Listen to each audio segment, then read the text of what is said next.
our first guest today is Kandia. She is one of our various Star Wars themed animals that we have on the adoption floor right now. She's about 2 to 3 years old. She's a black domestic medium hair. She is a pretty quirky cat. She likes to, be silly and roll around and things like that. In her cage, she is very playful. She enjoys being petted. She has a nice purr. Things that I've recently discovered about her, she's not 100% thrilled with being carried or being forced to sit on a lap like she is right now.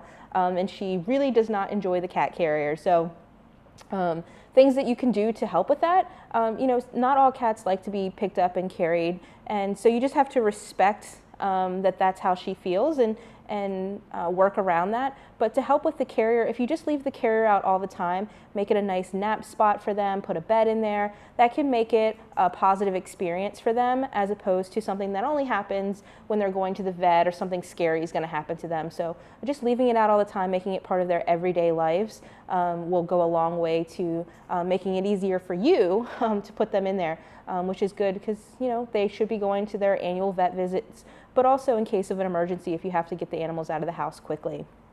As I mentioned, she's about 2 to 3 years old. She is a pretty petite cat. She weighs just under 8 pounds, so she's not going to get any bigger. She might fill out a little bit more, but with a petite cat, you do need to be more concerned about watching their weight because they can become overweight much more quickly just because their frame is a little bit smaller.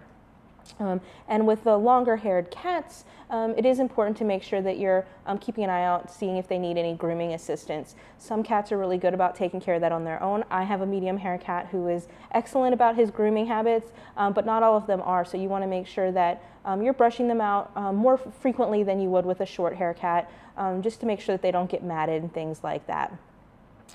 She is color-coded green, which is basically, she's showcasing why she's color-coded green. She doesn't really like the restraint. She's a more active cat, but if you let her come to you, she is fun to play with, fun to hang out with. She loves to be petted.